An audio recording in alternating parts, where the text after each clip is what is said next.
सब कुछ बहुत अच्छे से चल रहा है। नए दिन आते जाते 2 साल बीत जाते हैं। राजा वेरान रानी पारो ईरान राज्य में ही रह रहे थे।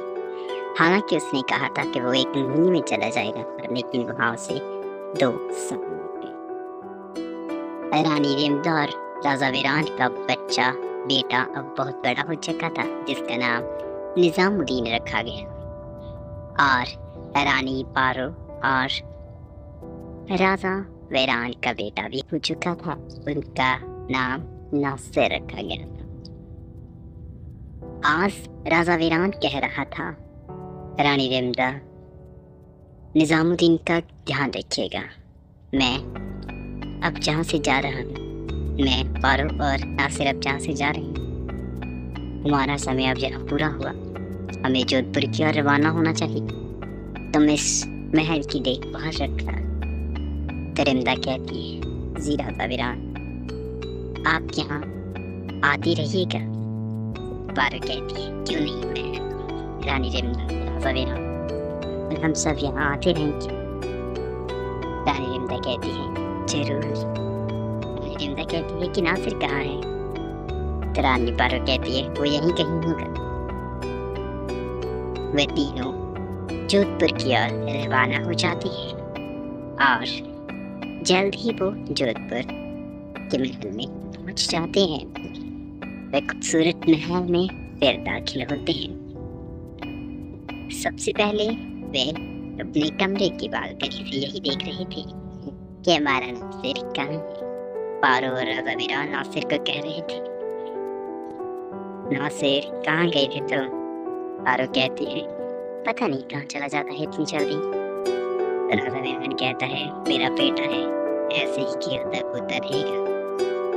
तो पारो कहती है, इसके हाथ में तलवार देखो। तो वेरान कहता है, राजा का बेटा है, राजा ही बनेगा। तो पारो कहती है, आप इससे बहुत हो कर रहे हैं। तो राजा वेरान कहता है, कुछ नहीं होता, मेरा बेटा है, लाडला बेटा नासिर। तो रानी पारो कहती है, ठीक है, बिगाड़ रहे हैं आप। राजा वेरान कहता है, कुछ नहीं होता। फिर वे तीनों दरबार में पहुंच जाते हैं, जहां दादा जान, नासिर का दादा जान अकबर नासिर को देखता है तो बहुत खुश होता है और उससे गले से लगाता है, उससे बहुत लाड प्यार करता है। राजा अकबर, जोधपुर का राजा अकबर, अब अपनी राजगद्दी राजा वेरान को समा देता है, उसे संभालने के लिए कहता है। तो राजा वेरान कहता है, पिताश्री, जब तक आप हैं इस गद्दी के मालिक आप हैं, मैं नहीं। तो राजा अकबर कहता है, नहीं बेटा राजा वेरान, अब तुम राजा बन चुके हैं, तुम्हारा वारिस है इस राज्य का, तीसरी पीढ़ी का वारिस नासिर है। अब तुम्हें इस राजगद्दी पर बैठना होगा। मैं चाहता हूँ कि तुम अब से इस राज्य के राजा बनो। तो राजा वेरान कहता है, जैसा आप कहें राजा अकबर साहिब।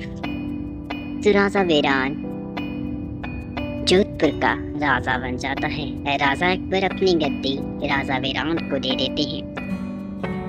तो राजा वेरान जोधपुर का राजा बन जाता है। राजा अकबर अपनी गद्दी राजा वेरान को दे देते हैं। सब बेहद खुश होते हैं। नासिर अपने पिता को राजा देखकर बहुत खुश हो जाता है।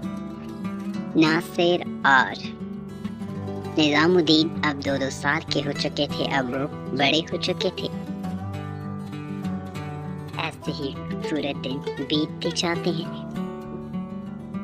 बहुत ही अच्छे से बीतते जाते हैं। राजा अकबर और राजा वेरान एक दूसरे से बात कर रहे थे। राजा अकबर कह रहा था, बेटा मेरे तो अब जाने का समय आ चुका है, लगता है मैं कुछ और दिन नहीं जी पाऊंगा। राजा वेरान कहता है, नहीं पिताश्री, आप ऐसा ना कहें। राजा अकबर को चेचक हो चुका था। राजा अकबर की मौत अब निश्चित थी, उन्हें चेचक की बीमारी हो चुकी थी। राजा वेरान कहता है, इसका कोई तो हल होगा पिताश्री, आप हमें छोड़कर मत जाएं। तो राजा वेरान यही सब कह रहा था। अकबर कह रहा था, बेटा इस दुनिया में मुझसे जाना ही होगा, तुम इस राज्य को अच्छे से संभालो। इस राज्य की देखभाल करना और अपने बेटे नासिर की भी, मेरा पोता खुश रहना चाहिए।